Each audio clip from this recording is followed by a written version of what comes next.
Good morning students. आज हम लोग हीट एंड टेम्परेचर चैप्टर का next and most important topic पढ़ने वाले हैं, जिसका नाम है methods of heat transfer. Methods of heat transfer का मतलब होता है कि हीट ट्रांसफ़र के अलग अलग तरीके। हीट ट्रांसफ़र मतलब ट्रांसफ़र मीन्स एक स्थान से दूसरे स्थान पे जाना, to move from one place to another place. और किसका? हीट का। यानी हीट जो है वो एक जगह से दूसरे जगह पे कैसे ट्रैवल करता है और उसके ट्रैवल करने के कितने मेथड्स हैं उसके बारे में जानते हैं। तो प्राइमरीली जो ट्रांसफ़र ऑफ हीट है वो 3 तरीके से होता है। पहला है कंडक्शन, दूसरा है कन्वेक्शन एंड तीसरा है रेडिएशन। इन तीनों के बारे में डिटेल में हम लोग पढ़ते हैं। तो पहले स्टार्ट करते हैं कंडक्शन टॉपिक से। तो कंडक्शन के डेफिनेशन को समझने से पहले एक एग्जांपल को लेते हैं। Suppose this is a container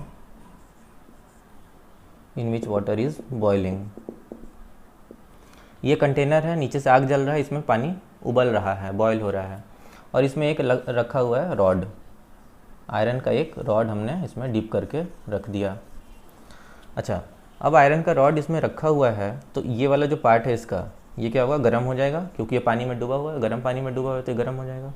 अच्छा, थोड़ी देर के बाद जब आप इसको 1 घंटे के लिए रख देंगे ऐसे ही, तो पता चलेगा कि ये धीरे धीरे ये वाला पार्ट भी गर्म हो गया। जब इसको टच करेंगे तो ये भी गर्म महसूस होगा। ऐसा आप लोगों ने देखा होगा, किचन में भी कढ़ाई में जो जिसे चलाते हैं वो रखा होता है, तो थोड़े समय बाद अगर उसी में रखा रह जाए तो उसका हैंडल भी गर्म हो जाता है।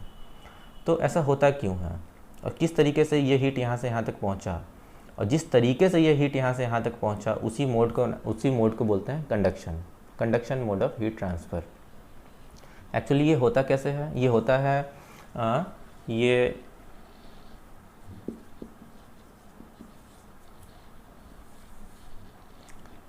ये होता कैसे है इसके बारे में डिटेल में पढ़ेंगे।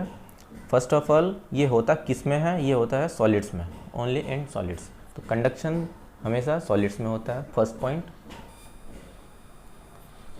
दूसरा, कब होता है? जब 2 सॉलिड्स आपस में कांटेक्ट में होते हैं। व्हेन 2 सॉलिड बॉडीज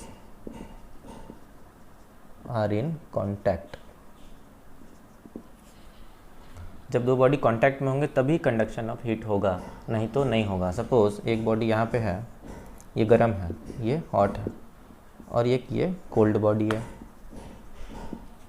अब ये क्या इतनी दूर से इसको हीट ट्रांसफ़र कर पाएगा? उड़ के तो चला नहीं जाएगा हीट।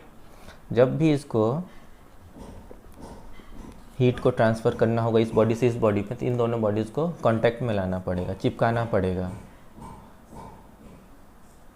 अब ये जो दोनों बॉडी आपस में चिपक गए, अब यहाँ से हीट का ट्रांसफ़र हो जाएगा। इस mode of transfer of heat को बोलते हैं कंडक्शन।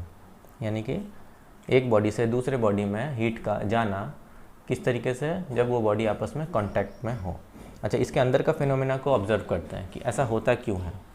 सपोज़ कि ये वाला एंड जो है, एक रॉड है, इस रॉड को अगर हम यहाँ पे गर्म करते हैं तो ये धीरे धीरे गर्मी जो है यहाँ पे तो बहुत ज़्यादा गर्म होगा, लेकिन धीरे धीरे करते करते ये वाला पार्ट भी गर्म हो जाएगा। ऐसा क्यों होता है? ऐसा इसलिए होता है क्योंकि सारे जितने भी सॉलिड ऑब्जेक्ट्स हैं उनमें होता है मॉलिक्यूल्स। ठीक है, इसके अंदर है मॉलिक्यूल्स।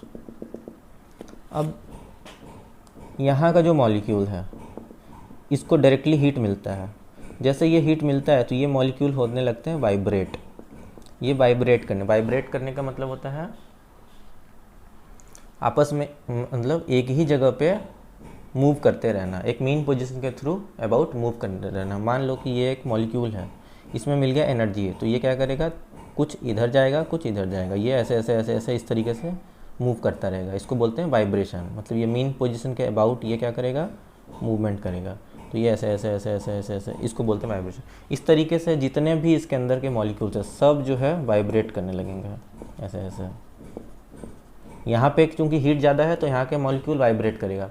ये वाइब्रेट करेगा तो यहाँ वाला जो मॉलिक्यूल है इसको भी ये धक्का देगा, तो ये वाला भी वाइब्रेट होने लगेगा। फिर ये इसको धक्का देगा तो ये वाला भी वाइब्रेट होगा। इस तरीके से हीट का जो देखिए क्या हो रहा है, धीरे धीरे वाइब्रेट करते करते ये इस एंड तक पहुँच जा रहा है। सारे जो है एक दूसरे को वाइब्रेट कराते कराते उस हीट को ट्रांसफ़र करते करते कहाँ पहुँच जाएंगे? इस एंड तक।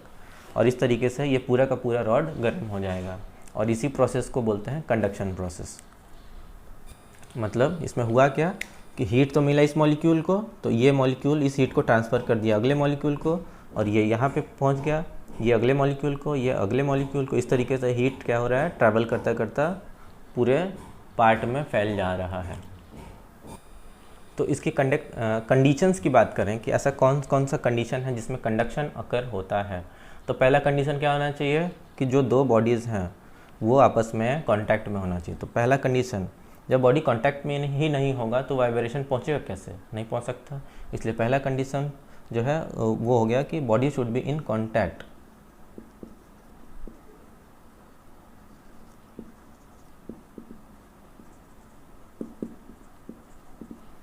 और दूसरा क्या हो गया, जो सबसे पहला क्लास में हम लोगों ने डिस्कस किया था कि हीट ट्रांसफ़र तभी होता है जब एक बॉडी हॉट हो और दूसरी बॉडी कोल्ड हो, यानी दोनों का टेम्परेचर में अंतर हो, तभी जो है हीट निकल के कोल्ड बॉडी की तरफ जाता है।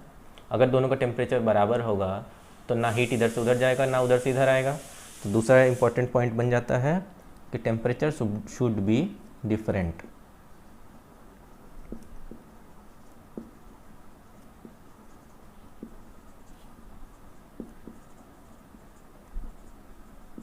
किसका टेम्परेचर, दोनों बॉडीज़ का, ये बॉडी और ये बॉडी, इन दोनों का टेम्परेचर अलग अलग होना चाहिए। ये मान लो अगर 100 डिग्री सेल्सियस है तो इसका होना चाहिए 50 डिग्री सेल्सियस, तभी हीट यहाँ से यहाँ जाएगा। और ये दोनों आपस में चिपके होने चाहिए। तो this two are the important conditions through which conduction occurs. अब बात आता है कि क्या हर वो सॉलिड ऑब्जेक्ट ऐसा है जिसमें कि कंडक्शन अकर होता है, यानी कि क्या वो हर सॉलिड ऑब्जेक्ट्स में कंडक्शन अकर होता है। तो आंसर है नहीं। क्यों?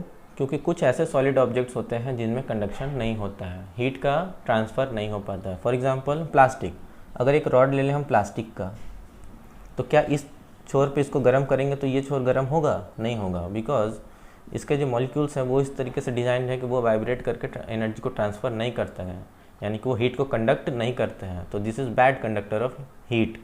वहीं अगर एक आयरन का रॉड ले लें और इसको अगर हम गर्म करें यहाँ पे, तो ये ट्रांसफ़र हो जाएगा। क्यों? क्योंकि इसके मॉलिक्यूल्स जो हैं वो वाइब्रेट करते हैं और हीट को ट्रांसफ़र करते हैं। तो यहाँ से क्लासिफिकेशन होता है कंडक्टर्स का और इंसुलेटर्स का, यानी कि ऐसे ऑब्जेक्ट्स जो हीट को कंडक्ट कर सके उनको बोलते हैं कंडक्टर्स, और ऐसे ऑब्जेक्ट्स जो हीट को कंडक्ट ना कर सकें इनको बोलते हैं इंसुलेटर्स। तो पता चला इंसुलेटर क्या होता है और कंडक्टर क्या होते हैं। तो इसके एग्जांपल्स क्या क्या हो गया, जितना भी मेटल्स हो गया, ऑल मेटल्स मतलब जैसे आयरन हो गया, सिल्वर हो गया, गोल्ड हो गया, एल्यूमिनियम, ये सारे जो हैं जितने, mostly all the metals conduct heat. और इसके एग्जांपल्स हो गए प्लास्टिक, लकड़ी, वुड भी देखिए गर्म नहीं होता है, एक तरफ जल जाएगा पूरा का पूरा, लेकिन कभी भी ये वाला छोर इसका गर्म नहीं होगा। हाँ, ये जलते जलते पूरा यहाँ तक जा सकता है, लेकिन ऐसा नहीं होगा कि ये सिर्फ हीट हो रहा हो और ये छोर भी हीट हो गया हो, ऐसा कभी नहीं होगा। तो इसके एग्जांपल्स हो गए प्लास्टिक हो गया, वुड हो गया, और भी तरह तरीके के जो है मटेरियल्स होते हैं, जैसे कि रबर हो गया, रबर भी हो गया, ठीक है। Gas, all gases are also insulators. Gas के थ्रू भी हीट का ट्रांसफ़र नहीं होता है थ्रू कंडक्शन। गैसेस में एक अलग mode of transfer of heat होता है जो कि इसके नेक्स्ट टॉपिक में पढ़ेंगे, उसका नाम है कन्वेक्शन। लेकिन कंडक्शन के थ्रू गैसेस में हीट का ट्रांसफ़र नहीं होता है। अच्छा, यहाँ पे आते हैं कंडक्टर्स में। सारे मेटल्स में सबसे ज़्यादा कौन सा जो है वो हीट को कंडक्ट करता है, वो है सिल्वर। तो सिल्वर हो गया वो बेस्ट कंडक्टर हो गया, silver is the best conductor of heat. मतलब अगर सिल्वर का रॉड है और एक सिरे पे गर्म किए तो तुरंत ये सिरा भी गर्म हो जाएगा। अच्छा, इंसुलेटर्स के एप्लीकेशंस के बारे में पढ़ते हैं, यूजेस, एप्लीकेशंस ऑफ इंसुलेटर्स, कौन कौन से इसके यूजेस हैं, कहाँ कहाँ इसको यूज़ किया जाता है। देखिए, सबसे पहले इंसुलेटर्स होते कौन कौन से, वुड और प्लास्टिक्स और एयर। तो वुड का यूज़ होता है हैंडल्स वगैरह में। जो कुकर का हैंडल है, कुकर के हैंडल में प्लास्टिक का यूज़ होता है। वो इसलिए यूज़ करते हैं ताकि उसका हैंडल धीरे धीरे उसका मेटल गर्म हो, लेकिन प्लास्टिक की कवरिंग होगी तो वो हमारे हाथ को जलाएगा नहीं, क्योंकि हीट, सपोज़ ये हैंडल है और इसके ऊपर एक प्लास्टिक का कवर लगा दिया गया है। ये हीट तो यहाँ तक पहुँचेगा, लेकिन फिर यहाँ से ये हीट जो है निकल के अपने हाथों तक नहीं पहुँचेगा और इसको हम आसानी से पकड़ सकते हैं। तो ये है कि इसका यूज़ हो गया। और हम जाड़े के दिनों में वुलन क्लॉथ्स पहनते हैं। वुलन क्लॉथ भी एक तरीके का इंसुलेटर है। वुलन क्लॉथ यानी ऊनी कपड़े हैं। ऊनी कपड़े भी एक तरीके का इंसुलेटर है। क्यों? क्योंकि वो हमारे शरीर के गर्मी को बाहर नहीं जाने देता है। अगर वो कंडक्टर होता तो वुलन क्लॉथ जो है वो पहले गर्म हो जाता, क्योंकि हमारी बॉडी से वो गर्मी लेता और गर्म होने के बाद वो गर्मी कहाँ ट्रांसफ़र कर देता? एटमॉस्फेयर में। तो हमारे शरीर की गर्मी बाहर चली जाती और हमें ठंडा महसूस होने लगता। तो woollen clothes are also a good insulator. Third इसका एप्लीकेशन है इग्लूज़। इग्लूज़ को आप लोग जानते हैं, बचपन में आप लोगों ने पढ़ा होगा कि एक इस तरीके से बर्फ़ का घर बनाते हैं ये लोग, जहाँ पे पूरा बर्फ़ ही बर्फ़ रहता है, वहाँ पे इग्लूज़ जो है बर्फ़ का ही घर बनाते हैं। ऐसा वो लोग इसलिए क्योंकि करते हैं क्योंकि ये बर्फ़ जो होते हैं पोरस होते हैं। पोरस मतलब छोटे छोटे स्मॉल होल्स होते हैं। उन पोर्स में एयर ट्रैप होता है, और वो चूँकि गैसेस जो है वो भी एक एग्जांपल है किसका? इंसुलेटर्स का। तो वो गैस जो है हीट को ट्रांसफ़र होने नहीं देता है। अब इसके अंदर आदमी सोया हुआ है या बैठा हुआ है, उसकी हीट जो है वो ट्रैप हो जाती है किसके अंदर? इनके बर्फ़ के अंदर जो गैस होता है वो ट्रैप कर लेता है हीट को, और उस हीट को ये बाहर जाने नहीं देता है, जिसके वजह से इसके अंदर की गर्मी अंदर ही बनी रहती है और वो आदमी आराम से उसमें रह सकता है। तो कुछ इसके जो है एग्जांपल्स हो गए, एग्जांपल्स नहीं, एप्लीकेशंस यानी यूजेस, कहाँ कहाँ इन इंसुलेटर्स का यूज़ होता है। तो आज की क्लास में इतना ही। नेक्स्ट क्लास में हम लोग कन्वेक्शन और रेडिएशन के बारे में पढ़ेंगे। उसमें हीट कैसे ट्रांसफ़र होता है उसको डिटेल में जानने की कोशिश करेंगे।